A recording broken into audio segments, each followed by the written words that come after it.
So Caitlin Clark, the number one overall pick in the WNBA drafts, her contract has sparked selective outrage over people on social media, with the continued debate and discussion that WNBA players are underpaid and should get paid more. You have these Twitter people who never watched a damn WNBA game in their life tweet, okay, I didn't realize that they were doing all this to get $70,000 a year. Another Twitter person said, this is disturbing compared to the men's NBA contract. Shaking my damn fucking head. Ladies and gentlemen, tell me that you're an idiot without saying that you're an idiot.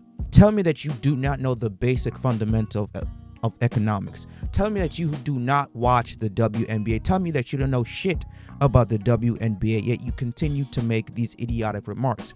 Number one, the WNBA operates on a deficit every single fucking year since its inception in 1996. Did you know that the NBA is the one who founded the WNBA?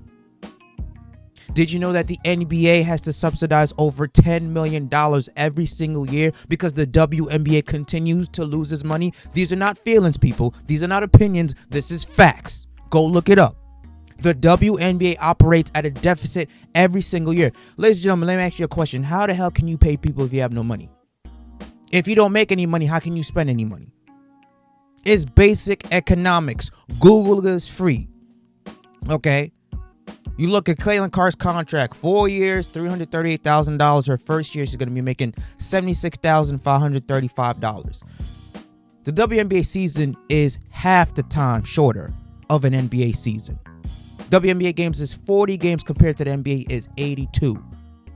The WNBA season runs from May to September, so she's getting paid $76,000 for 4 months worth of work for playing a recreational sport.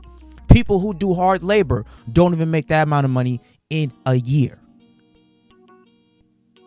The WNBA does not make any money, does not have the sponsorship, the brand endorsements behind it. It is not profitable. Do you also know that for the women who are bitching, moaning, complaining that you guys don't even watch the sport? You're complaining that the players are not getting paid, rightfully so. They should get paid a little bit more. But yet you guys don't even watch the fucking sport. When was the last time you guys watched a WNBA game?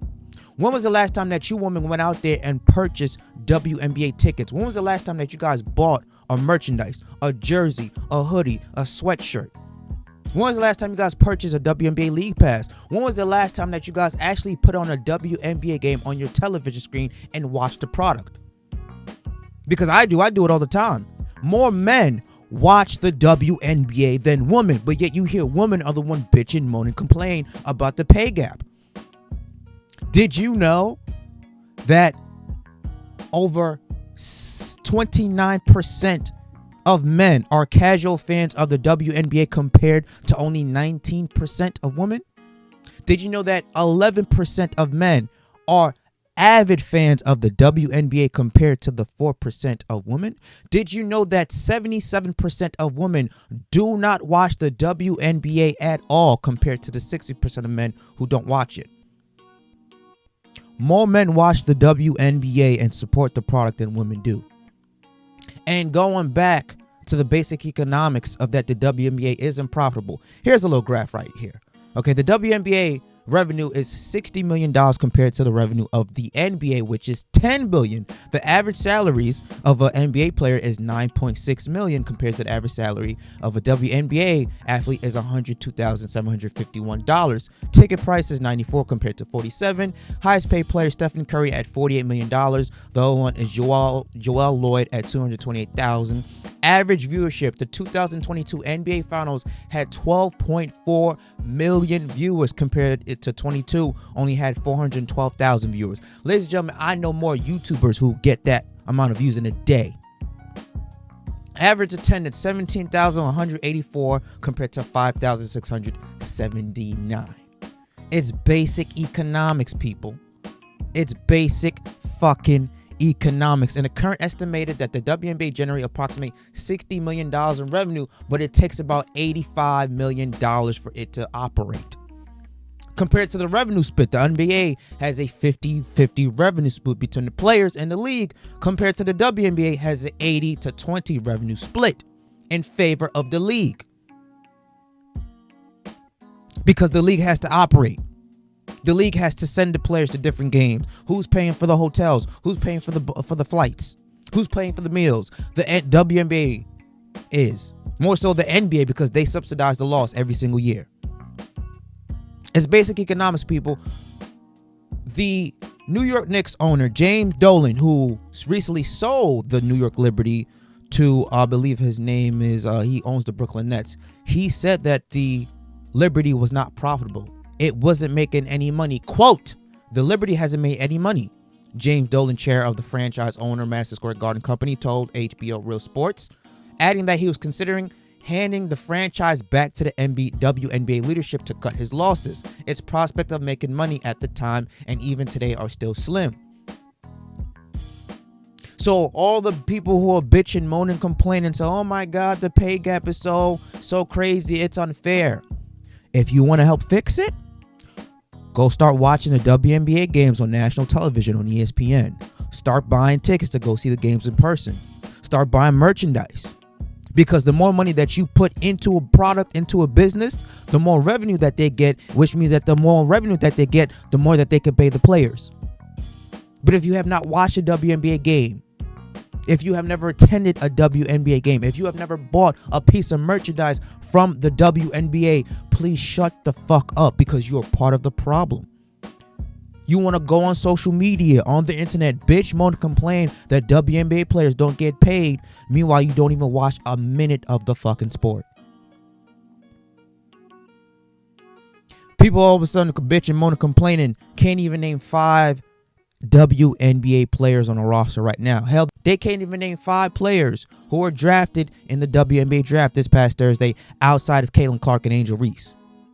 Diana Taurasi, who seems to be throwing petty shots at Caitlin Clark because she is bringing all this attention to the sport. Maybe if you shut the fuck up and enjoy the ride that Caitlin Clark is about to bring, the new fans, the new audience that she's about to bring to the W, maybe you can finally start to get paid more than $300,000 in a year. Diana Taurasi, maybe you could finally make $1 million in a year.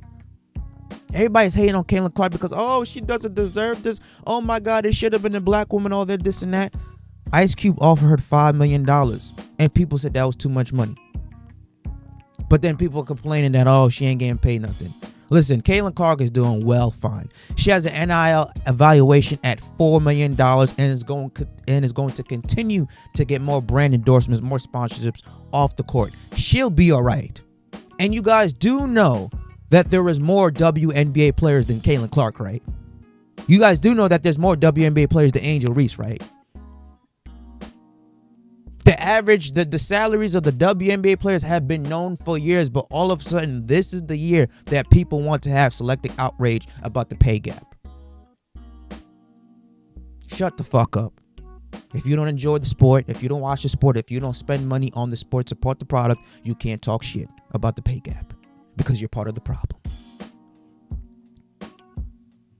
And Caitlin Clark has a huge burden on her shoulders because now she's going to be the LeBron James of the WNBA. All eyes, all the media attention, all the scrutiny is going to be on her because she can be the trailblazer of WNBA players starting to get paid a little bit more money. They will never, ever get paid compared to the men because the men play more games. The season's longer. You know, they have the sponsorships. They have the endorsements behind them. But maybe instead of making $70,000, $80,000 a year, they can make $100,000, $150,000 a year.